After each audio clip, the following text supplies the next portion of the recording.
오늘 본문 말씀을 가지고 내 영혼의 안식처인 성전이라는 제목으로 함께 은혜를 나누겠습니다. 함께 따라하시겠습니다. 내 영혼의 안식처인 성전. 한 번 더 따라합니다. 내 영혼의 안식처인 성전. 네, 고맙습니다.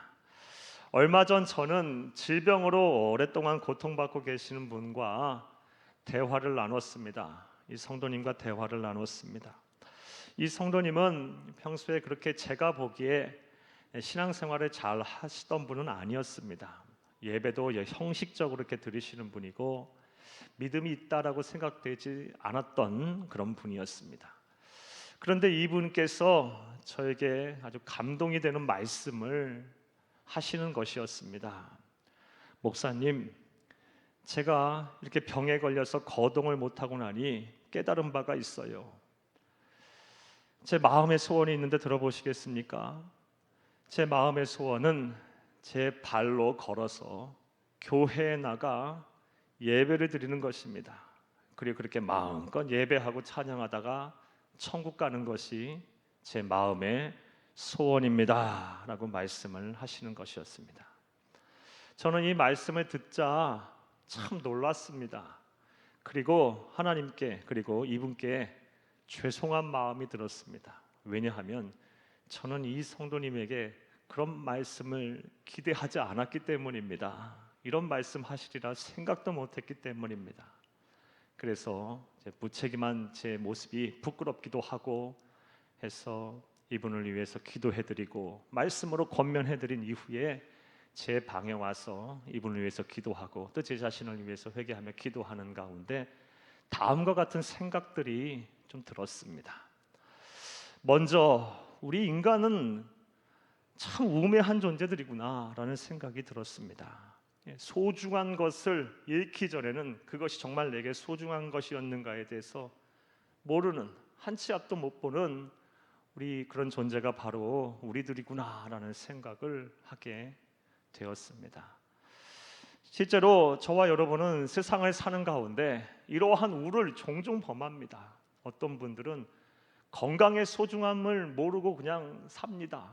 그래서 젊음을 과시하고 건강에 문제가 없다고 건강 관리 안 하고 살다가 한순간에 이 건강이 무너져 내려버리면 그때 가서 뼈저리게 이 건강이 참 소중했었구나라는 생각을 하게 됩니다. 또 어떤 분들은 가정의 소중함, 가족의 소중함을 모르고 삽니다. 그래서 가족을 소홀히 대하고 그리고 책임을 다하지 아니하고 남편으로서의 책임, 아내로서의 책임, 부모로서의 책임, 그리고 자녀로서의 도리를 다하지 아니하다가 가정이 이렇게 깨어지고 불화가 일고 그리고 어려움이 생기게 되면 그때 가서 땅을 치고 후회하시는 분도 많이 계십니다. 또 그런 일 아니더라도 그냥 주어진 하루하루의 일상이 어찌 보면 되게 감사한 일 아닙니까? 내가 일할 수 있다라는 거, 또 나와 함께하는 사람이 있다라는 거, 그리고 내 주변에 그런 나를 도와줄 수 있는 사람들이 있다라는 거, 내 주변에 항상 내 앞에 서 있는 사람이 있다라는 거, 이것만 생각해도 참 감사하고 기쁜 일인데 그것의 소중함을 모르고 살다가 어느 한순간 그것들이 다 잃고 떠나게 된 순간 정말 하루하루의 나의 일상, 평범한 일상, 그리고 내게 내 주변에 그냥 아무 말 없이 서 있던 사람이라 할지라도 그 사람들이 참 소중한 존재였구나라는 것을 생각하게 됩니다. 참 깨닫게 됩니다. 이렇듯 우리 인간들은 정말 한 치 앞도 내다보지 못하는 소중한 것을 잃고 나서야 정작 소중함을 그때 비로소 깨닫는 그런 우매한 존재인 것 같습니다. 또 어떤 생각이 들었냐? 무엇보다 다음과 같은 생각이 들었습니다. 우리 그리스도인에게 있어서 하나님의 택함 받은 백성들에게 있어서 이 성전이라는 것이 얼마나 소중하고 중요한 공간이며 장소인가에 대한 생각을 아니할 수가 없었습니다. 저는 이분의 입을 통해서 그런 대답이, 그런 말씀이 나올 줄 생각도 못했습니다. 마음에 소원이 있어요, 목사님. 제가 거동을 못할 때는 아무 그런 생각도 못했는데 이제 거동을 못하고 보니 내 의지, 내 뜻대로 못하다 보니 교회에 나가서 예배드리는 것이 얼마나 소중한 일인지 이제야 비로소 알게 됐어요. 그 예배 마음껏 드리다 천국 가는 것이 제 소원이에요 라고 하시는 말씀을 들으며 우리 믿는 성도들에게 이 성전이라는 것은 참 소중한 것이구나라는 생각을 하게 되었습니다. 특별히 우리 모두는 다 이런 생각들을 아마 하고 또 하셨으리라 믿습니다. 이 코로나19 바이러스를 겪으면서 저 피치 못할 상황에 의해서 예배를 함께 못 드리셨던 분들이 참 많았습니다. 또 교회가 예배를 쉬기도 했고 모임을 폐하기도 했었습니다. 그동안 얼마나 답답하셨습니까? 얼마나 또 우울하셨고 얼마나 힘드셨습니까? 얼마나 영적으로 침체가 되셨습니까? 지금도 그런 분들 많이 계실 겁니다. 상황이 여의치 못해서 직장 문제, 자녀 문제, 건강 문제로 인해서 아직 이 상황이 이렇게 마음껏 되지 못하시는 분들 많이 계실 것입니다. 여러분 모두에게 하나님의 은혜와 평강이 함께하기를 간절히 주의 이름으로 축복합니다. 저는 그런 말씀 참 많이 듣고 있습니다. 목사님 교회에 못 나오고 교회에 가서 기도하지 못하고 함께 교제하지 못하고 사명 감당하지 못하니 막 죽을 것만 같아요. 막 우울해서 견딜 수가 없어요. 답답해서 어떻게 할 수가 없어요. 이런 말씀 정말 많이 들었습니다. 지금도 듣고 있습니다. 이렇듯 우리 성도들에게 그리스도인에게 성전이라는 개념은 참 중요한 공간이자 장소입니다. 따라서 오늘은 좀 더 구체적으로 이 문제를 생각해 보려고 합니다. 우리 그리스도인에게 성전은 어떠한 의미가 있고 우리가 성전을 사랑하고 성전을 사모하게 될 때 하나님께서는 어떠한 복을 우리에게 주시는지 오늘 본문 말씀에서 생각해 보며 은혜를 나누고자 합니다. 그 은혜가 되시기를 간절히 주의 이름으로 축복합니다. 이를 위해서 먼저 본문의 배경과 내용 설명부터 여러분에게 해드리겠습니다. 오늘 우리가 살펴볼 본문은 시편 84편입니다. 시편 84편을 우리가 이해하는 데 있어서는 먼저 시편 84편의 시작을 알리는 아주 작은 글씨인 표제를 먼저 살펴보아야 할 줄로 믿습니다. 먼저 표제를 함께 읽겠습니다. 고라 자손의 시 인도자를 따라 깃딧에 맞춘 노래라는 표제가 여러분 성경에 보면은 이렇게 기록이 되어 있을 것입니다. 그러니까 시편 84편의 저자는 고라 자손이라는 겁니다. 성령의 영감을 받은 이 고라 자손들이 이 시편 84편을 썼고 그리고 이 시편 84편을 온 회중이 함께 부를 때에는 인도자를 따라서 깃딧이라는 악기는 오늘날 기타와 유사한 고대 현악기입니다. 이 현악기 반주에 맞춰서 먼저 인도자가 선창을 하고 그리고 나서 다 함께 합창을 하는 방식으로 이 시편 84편을 부르라라고 설명을 한 것입니다. 자, 그렇다면 또 생각해 보겠습니다. 이 시편 84편의 저자인 고라 자손들은 어떠한 사람들이었을까요? 고라에 대한 이야기는 민수기서 16장 말씀에 나옵니다. 민수기서 16장 말씀에 보면 고라는 레위의 증손이며 모세와 아론과 사촌지간이었습니다. 그러니까 족보상으로 볼 땐 모세와 아론과 이 고라가 같은 학렬에 있는 사람들입니다. 그런데 우리 하나님께서 출애굽한 이후 광야에서 성막을 세우시고 그리고 성전의 전신인 성막을 세우시고 제사와 제사장의 규례를 정하신 후에 이 아론과 그의 자녀들을 향해서 제사장의 직분을 맡기셨습니다. 그리고 고라와 그의 자손들에게는 제사장이 아닌 성전에서 봉사하는 직임을 맡기셨습니다. 그러다 보니 이 고라와 그의 자손들이 불만이 생겼습니다. 족보상으로 볼 땐 모세와 아론과 내가 같은 학렬에 있고 그리고 다 같은 레위 자손인데 왜 우리는 제사장이 되지 못하고 왜 우리는 성전에서 봉사하는 일을 맡아야 하느냐라고 불만이 생겼습니다. 그래서 고라와 또 다단과 아비람과 온 등이 주동이 되고 그들이 250명이라는 사람을 선동해서 모세와 아론을 대항하는 일을 벌입니다. 이 사건이 바로 민수기서 16장에 나옵니다. 그런데 하나님께서는 이들의 행동을 아주 못마땅하게 여기셨습니다. 그리고 진노하셨습니다. 그리고 아주 무섭도록 엄하게 심판하셨습니다. 민수기서 16장 31절 이하의 말씀에 보게 되면 이 고라와 다단과 아비람과 온는 어떻게 심판하셨냐? 땅이 갈라져서, 그 땅이 마치 입을 벌리듯이 땅이 갈라져서 그들이 그곳에 다 빠져버렸어요. 그리고 성경 말씀에 보면 그들이 스올에 빠졌다라고 얘기해요. 지옥에 떨어졌다고 표현을 하고 있습니다.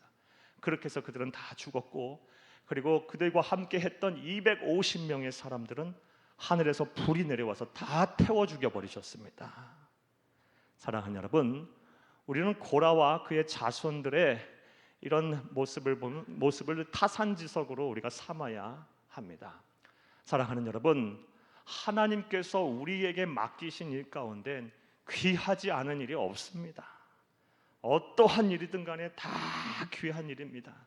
사람들 앞에 보이는 일이든 사람 앞에 보이지 않는 일이든 눈에 띄는 일이든 그렇지 않은 일이든 하나님께서는 크고 작음을 떠나서 맡기신 일이라는 거, 하나님께서 맡기신 일들은 다 귀하고 소중한 것임을 믿으시기를 간절히 바랍니다. 할렐루야. 어떤 분들은 왜 나에게 이런 일을 맡겼는가? 왜 나에게는 이것밖에 안 맡겼는가? 이거 해봐야 드러나지도 않고 이거 해봐야 보이지도 않는데 왜 이런 일을 맡겼는가? 라고 이렇게 생각을 하고 계시는 분도 계시고, 또 어떤 분들은 그런 일들을 행하시는 분들을 향해서 당신들은 하지도 않으면서 너는 왜 그런 일을 하냐고, 왜 그것밖에 못하냐고 이렇게 어렵게 하시는 분들이 종종 교회 안에 있습니다. 사랑하는 여러분, 우리가 하나님께서 우리에게 맡겨주신 일들은 사람을 보고 하는 일이 아니라 하나님을 보고 하는 일입니다. 사람이 인정해주지 않는다 할지라도 하나님이 인정하시면 되는 것입니다. 할렐루야. 시험 들 이유도 없고 낙심할 필요도 없고 불평과 불만을 가질 필요도 없어요. 하나님은 다 아실 테니까요. 저도 종종 그런 모습을 봅니다. 교회 안에서 정말 이름도 없고 빛도 없이 헌신하시는 우리 성도님들의 모습을 봅니다. 막 청소를 하고 계단을 닦고, 그리고 화장실 청소도 하고, 어떤 분들은 막 식당에서 땀을 뻘뻘 흘려가면서 일을 하시고, 차량 안내를 하고 중보 기도를 하고 여러 가지 기타 이름도 없고 빛도 없이 드러나지 않은 일들을 하시는 분들이 계세요. 그런 분들을 볼 때 제 마음으로, 담임 목사인 제 마음으로 볼 때도 막 기분이 막 흡족하고 너무 감사하고 너무 고맙고, 그런데 우리 하나님 눈에는 얼마나 그것이 잘 보이겠습니까? 하나님께서 반드시 여러분들에게 그런 일을 행하시는 모든 분들에게 하나님께서 특별하신 은혜와 섭리로 함께 하셔서 큰 복을 주시리라 믿습니다. 자, 다시 고라 자손 이야기를 해보겠습니다. 자, 이후에 고라 자손들은 그러면 어떻게 됐을까요? 성경을 보게 되면 그들은 신앙생활을 잘한 모양입니다. 자신들의 조상들의 과호를 철저하게 참회하고 그리고 신앙생활을 잘해서 한 모양이에요. 하나님이 맡겨주신 직임과 소임을 아주 성실하게 준행한 모양입니다.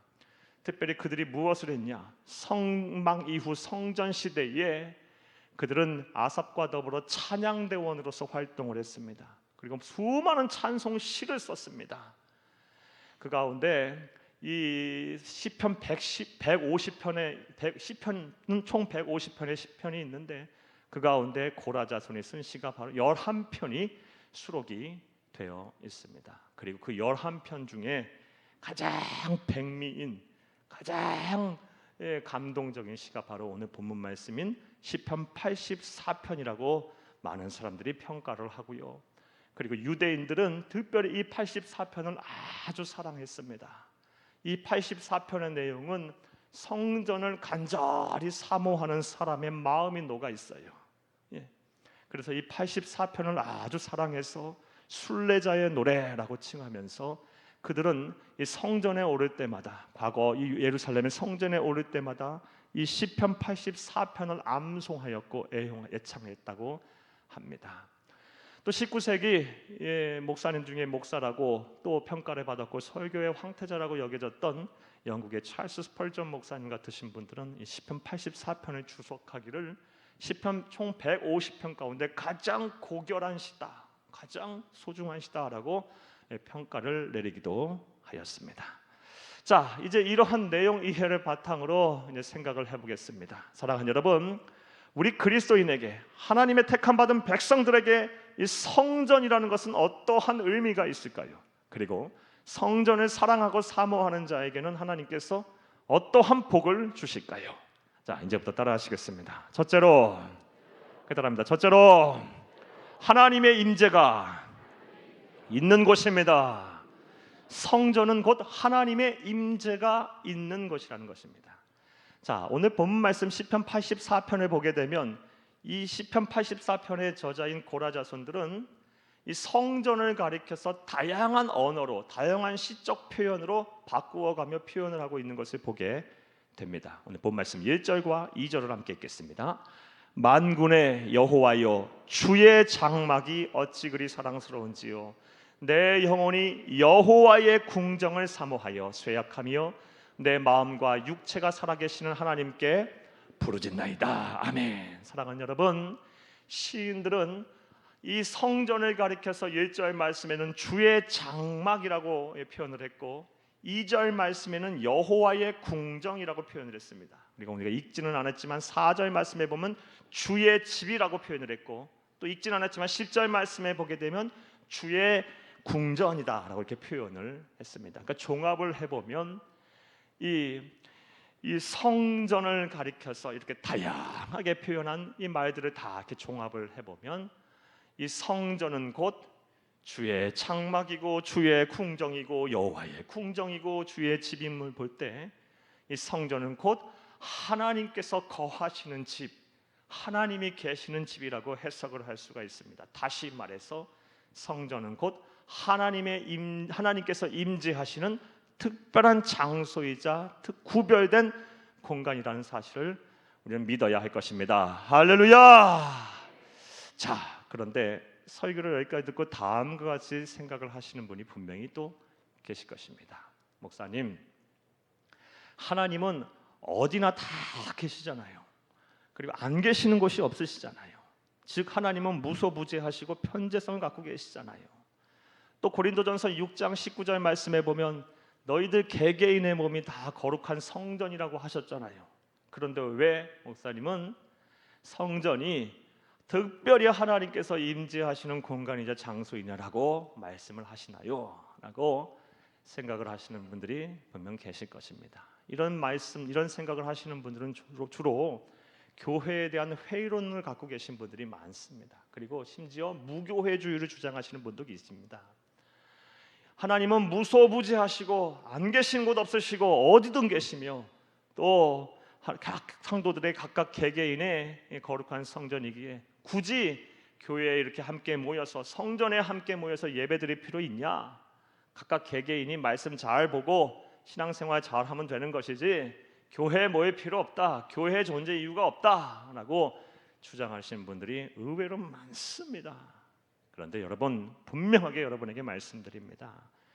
교회, 즉 성전은 하나님께서 특별하게 임재하시는 공간이자 장소임을 믿으시기를 간절히 주의 이름으로 축복합니다. 이것이 바로 성경적인 신앙이에요.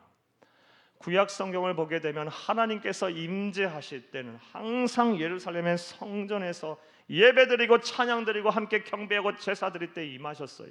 그전에는 성막이었고요.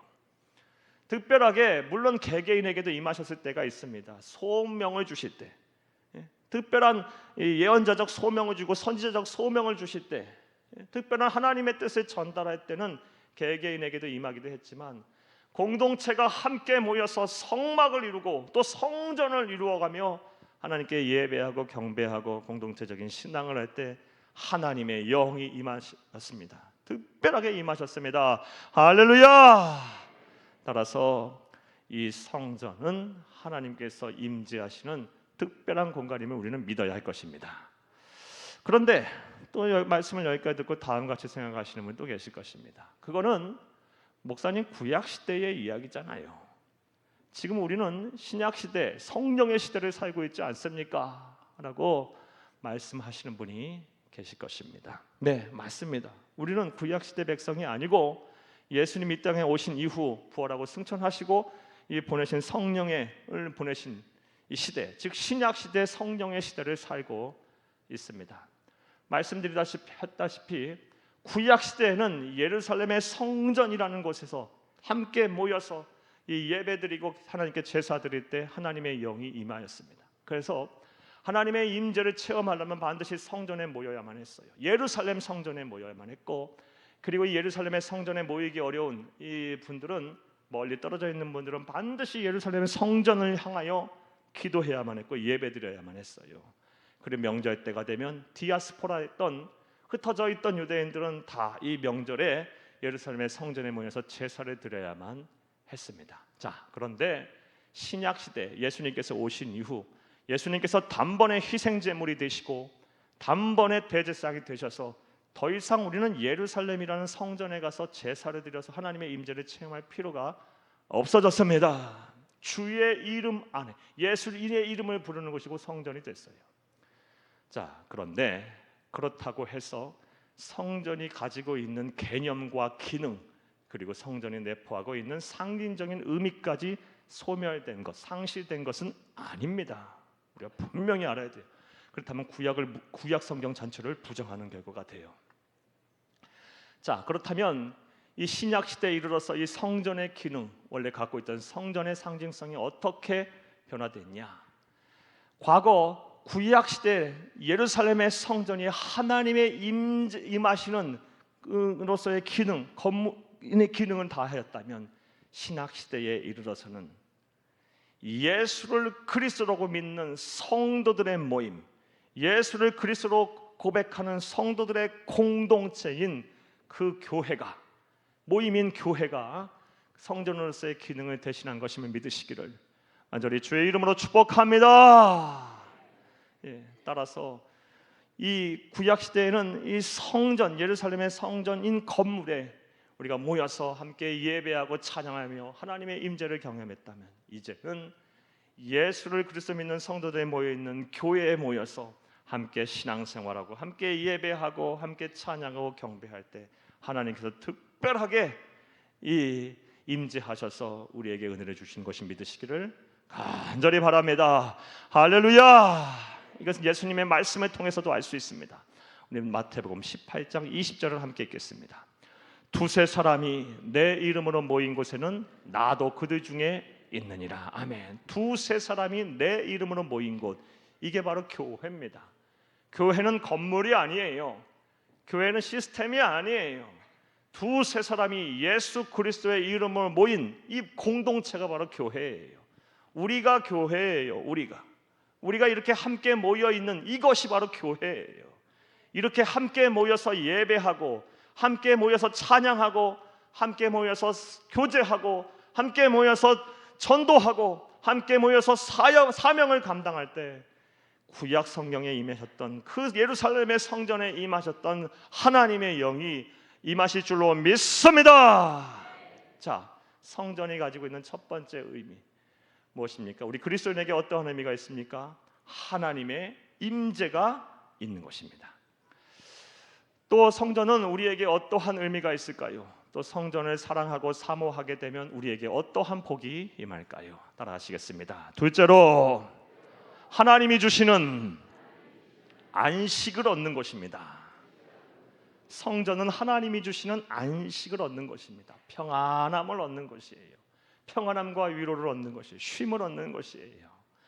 사랑하는 여러분, 오늘 본문 말씀 3절을 보게 되면 참 이 시인이 재미있는 표현을 하고 있음을 보게 됩니다. 우리 3절을 함께 읽겠습니다. 나의 왕, 나의 하나님, 만군의 여호와여, 주의 제단에서 참새도 제집을 얻고 제비도 새끼들 보금자리를 얻었나이다. 아멘. 3절 말씀에 보게 되면 우리를 가리켜서 뭐로 표현을 하고 있습니까? 참새로 표현을 하고 있고 또 제비로 표현을 하고 있어요. 자, 그런데 이 3절 말씀에 보면 참새는 어떤 참새입니까? 집이 없는 참새예요. 그리고 제비는 어떤 존재입니까? 새끼를 둘 보금자리가 없는 제비예요.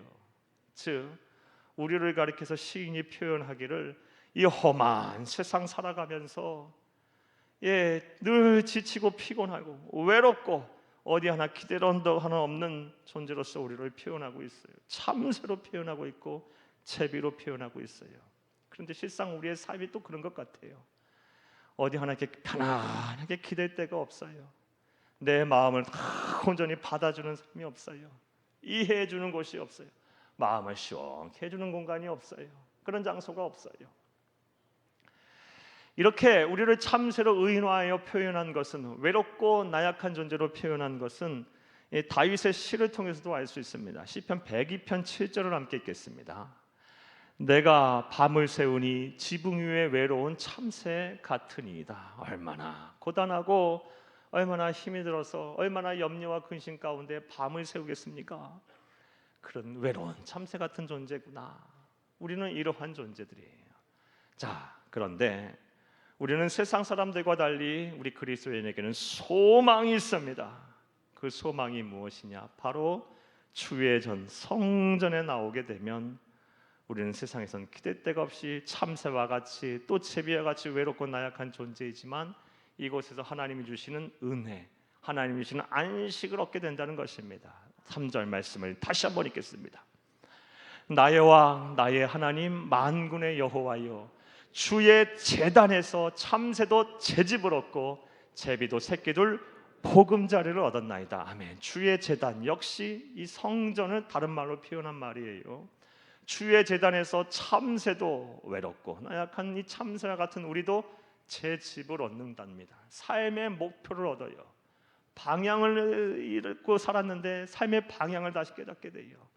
무엇이 중요하고 무엇이 그런지에 대한 분간이 되어지고 혼란스러운 것들이 정리가 되고 내 상한 심령이 치유가 되고 답답한 마음들이 제자리를 찾아요. 제 집을 얻어요. 새끼들 보금자리를 얻게 돼요.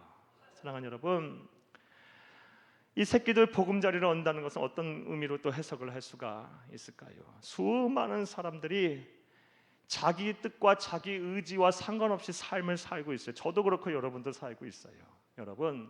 여러분 하고 계시는 일, 그 힘들고 어려운 일, 만약 여러분들만 위해서 사는 것이라면 하시겠습니까? 거의 대부분의 분들이 나만을 위해서 산다면 내 지금 하고 있는 일 안 하겠다라고 말씀하실 거예요.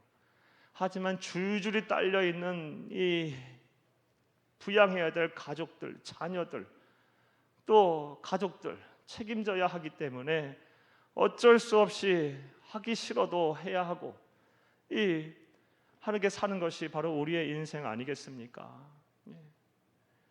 그런 인생이 우리가 그렇게 우리 새끼들 보금자리가 없는 인생을 우리는 살고 있어요. 그런데 주의 제단 앞에 나와 안식을 얻고 하나님이 주신 위로와 은혜를 얻게 되면 비록 우리의 삶은 그렇다 할지라도 그 아래에서 우리가 평안함을 누리고 다시 살아갈 힘과 용기를 얻는다는 거예요. 사랑하는 여러분, 주의 제단에서 주의 전에서 함께 예배드리고 함께 신앙생활하고 함께 기도하고 함께 사역 사명 감당하는 가운데 하나님께서 특별히 여러분의 임재하셔서 여러분의 마음들을 만지셔서 여러분 하나님이 주시는 이런 안식을 다 얻으시기를 간절히 주의 이름으로 축복합니다. 축복합니다. 주의 제단, 주의 성전에 나오게 되면 안식을 주신다고 말씀하셨어요. 또 하나님의 전을 사모하는 자, 사랑하는 자는 어떠한 복을 받게 될까요? 성전은 우리 그리스도인에게 어떤 의미가 있는 것일까요? 따라하시겠습니다. 셋째로, 하나님이 주시는 힘을 얻는 곳입니다. 하나님이 주시는 힘을 얻는 곳입니다. 사랑하는 여러분, 이 세상의 사람들은 자기의 힘을 의지하고 또 자기의 힘을 과시하며 삽니다. 그리고 이 힘을 얻기 위해서 새벽부터 밤 늦은 시간까지 막 쉬지 않고 달립니다. 여러분, 뭐 학원 가나 아니면은 막 회사가 이렇게 밀집되어 있는 곳에 가게 되면 새벽부터 막 불야성입니다. 그리고 밤 늦은 시간까지 막 사람들로 가득 차 있어요. 도대체 언제 자고 언제 쉬는지 모르겠어요, 사람들이. 여러분들의 삶은 어떠십니까? 여러분도 그런 삶을 살고 계실 거예요. 조금 편안해졌다, 좀 여유로워졌다라고 생각이 들면 그때 가서 또 이제 연세들이 많아지셔서 또 몸이 또 힘드시고 이런 삶을 살고 계시는 것이 저와 여러분의 삶이라 봅니다. 자, 그런데 분명한 사실은 우리 그리스도인들은 이렇게 세상의 힘, 세상의 능력만, 세상에서 얻을 수 있는 힘과 능력만으로는 살 수가 없다라는 거예요. 그렇게 살아보려 한들 쉽게 살 수도 없고, 그렇게 가령 그렇게 해서 세상에 주는 힘과 능력을 얻은다 한들 우리의 마음에 이런 기쁨이 없을 거예요. 공허할 거예요. 허망할 거예요. 결국 내 손에 있고 내 손에 잡혀 있고 내가 끌어안고 있는 것들은 어찌 보면 막 신기루 같고 모래성 같이 느껴질 거예요. 우리 그리스도인들은 사랑하는 여러분, 세상에 주는 힘과 능력으로도 살아야 하지만 무엇보다 하나님이 주시는 힘과 능력으로 살아야 할 줄로 믿습니다. 하나님이 주시는 힘과 능력으로 살아야 세상을 살 수가 있어요. 이 세상, 험한 세상 살아가면서 마음과 생각이 흔들리지 아니하고 우리의 영혼이 건강하여 이 세상 그 무엇보다 비할 속에서도 당당하게 살 수 있어요. 자, 그런데 이런 하나님이 주시는 힘과 능력을 어디에서 얻습니까? 바로 성전에서 얻는다고 오늘 본 말씀에서 이야기하고 있어요. 우리 5절 말씀을 함께 읽겠습니다. 주께 힘을 얻고 그 마음의 시온의 대로가 있는 자는 복이 있나이다. 아멘. 앞뒤 문맥을 이제 저를 다 생략해서 그런데 성전, 주의 전, 주의 궁전, 여호와의 궁전, 주의 집, 주의 제단을 사모하고 살아가는 자는 주께 힘을 얻는답니다. 주가 주시는 힘을 주신다는 거예요. 그리고 무엇보다 그 마음이 어떻다는 겁니까? 시온의 대로가 있게 하신답니다. 여러분, 시온의 대로는요, 여유롭고 넉넉한 마음이에요. 거칠 것 없는 마음이에요. 세상 어떤 일이 있던 간에 눈 하나 깜짝하지 않을 그런 마음이에요. 우리 그리스도인은 이런 마음을 가져야 하지 않을까요? 세상이 어떻게 돌아가든 간에 구속한 주가 내 앞에 계시기에 걱정과 근심이 없고 참된 자유와 만족과 평안을 누리며 사는 삶을 우리는 살아야 되지 않겠습니까? 이런 시온의 대로가 여러분 마음 가운데 활짝 열려 있기를 간절히 주의 이름으로 축복합니다.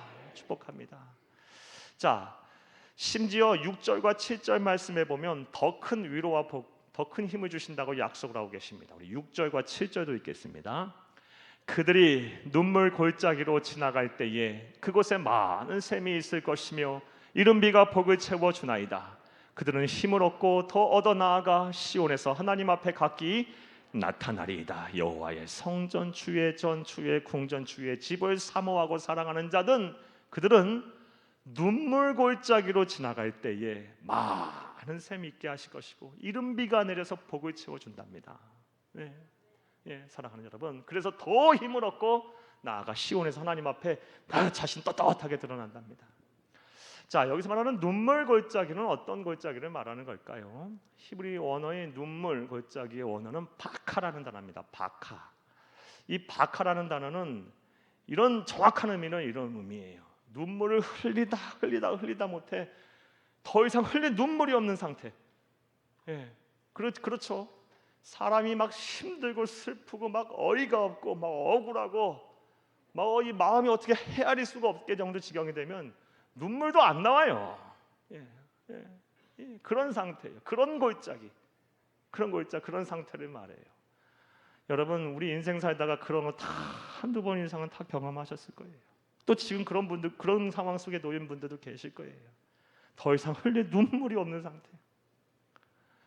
이건 뭐 체념도 아니고 이건 뭐 어떤 상태인지 내 마음을 어떻게 정리할 여유도 없고 어떻게 할 수도 없겠고 그냥 그렇게 있는 상태로 계신 분들 많이 계실 거예요.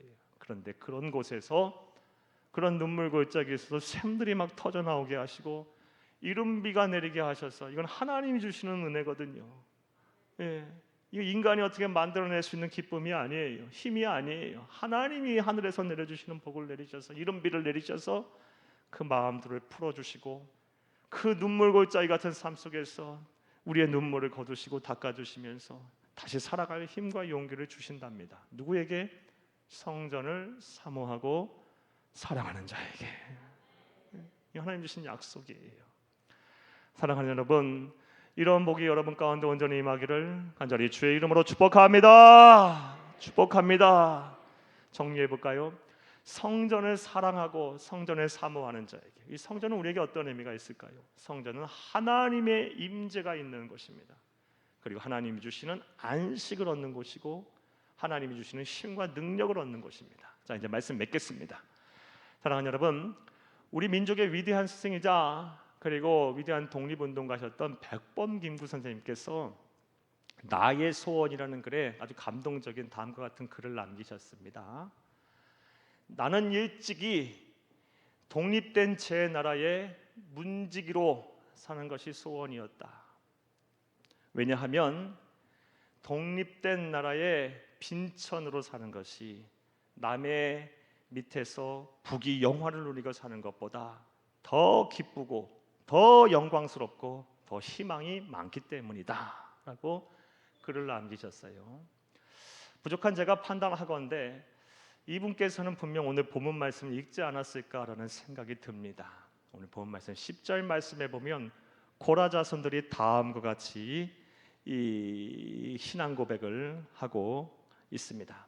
주의 궁전에서의 한날이 다른 곳에서의 첫날보다 나은즉 악인의 장막에 거하는 것보다 성전 문지기로 있는 것이 좋사오니. 애절한 이 성전을 사랑하고 사모하는 이 시인들의, 이 신앙인들의 이 고백이 담겨 있어요. 주의 집에 거하는 것이 단 하루라도 있으면 좋겠다. 다른 곳에 있는 첫날보다 더 낫다. 다른 곳에서 부귀영화를 누리는 것보다 나는 성전 문지기로 있는 것이 더 감사하고 더 기쁘다 라는 이 시인의 고백, 우리의 고백이 되어야 할 줄로 믿습니다. 사랑하는 여러분, 우리 그리스도인에게서 세상의 부귀영화를 누린다 한들 하나님이 없다면 아무것도 아닌 것입니다. 하나님이 안 계시다면 그곳에 아무것도 아닌 거예요. 자, 그렇다면 그 하나님의 임재, 하나님이 주시는 안식, 하나님이 주시는 힘과 능력은 어디에서 얻습니까? 바로 성전 교회입니다. 사랑하는 여러분, 여러분 이제 교회에서 함께 모여 예배하고 찬양하고 기도하고 또 우리가 사명을 감당하는 가운데 하나님의 임재를 계속 날마다 경험하고 하나님이 주시는 안식과 힘과 능력을 얻어 이 세상에서 승리하는 삶, 정말 만족을 누리는 정말 행복한 삶을 다 사시는 여러분 되기를 간절히 주의 이름으로 축복합니다. 축복합니다.